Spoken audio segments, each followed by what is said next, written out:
Hello everybody, welcome to Crafty Soup. My name is Misty. I have been doing this Advent Calendar project, and this is from Spellbinders, and it is sold out. But I haven't been opening up each window in real time and filming and sharing short videos of that here on YouTube and over on Instagram. But today I have a little bit of a longer project just because I had some fun with this one. So let's go ahead and get started. I did a whole bunch of die cutting initially. So the happy birthday is from day 4.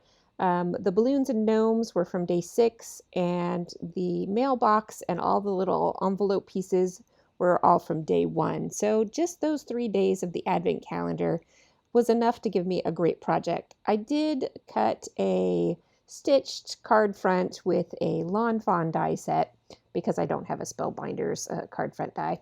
And I am doing some ink blending. I am not an amazing ink blender, and part of it is because I use lower cost paper because I'm a little frugal that way.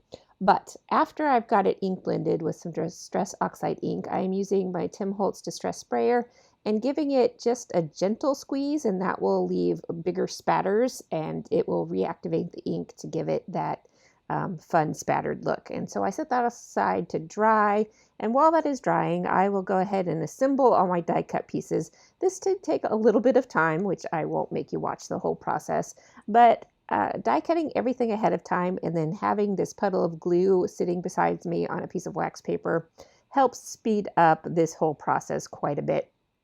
And when I am doing the die cutting, I do cut as many shapes as possible on one die mat as I can. So here's just a quick peek at the little gnome guy, mostly assembled. You'll see me alter it a little bit later. But here's what the card front looks like when it's dry. I totally love that spattered look, and it's definitely hot and popular. I did pull out another item from the Advent calendar. I forgot about that. I can't quite remember what day it is, but I'll pop it up on the screen after I double check. This was a small embossing folder, and that embossing folder I've been using as a lot of grounding to projects lately. I mean, it's only been through December. But I think it works great as grass, or here I'm going to use it as a sidewalk.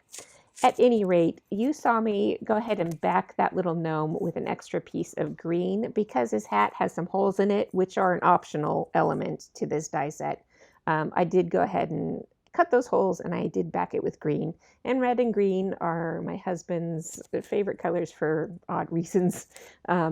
And so I'm using that color palette for a birthday card for him. His birthday is this month, and so I wanted to use my new goodies to create a birthday card for him. So I am going to add some dimension to this card, both with placement of elements and with some foam tape. So here I am trying to figure out how to lay out all of these elements onto this card front because I didn't have that part in mind really before I got started.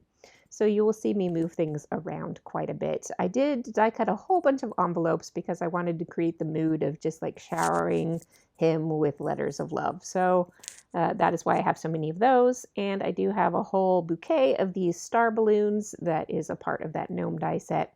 And I'm going to go ahead and set up all of those balloons to look like they're attached to the mailbox. So once I get all of those set up, which should happen here pretty quickly. There we go.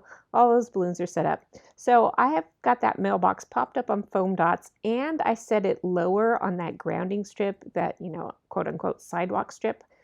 And I'm going to set my gnome back farther on that strip, and that creates all of those pieces combined, create more depth to the card. If you notice how that looks when I get that gnome glued down.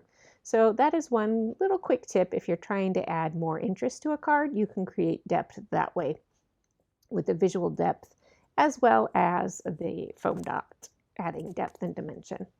So at this point, it's really just a matter of gluing down the final bits and pieces. So like I said, I am scattering those little envelopes all around.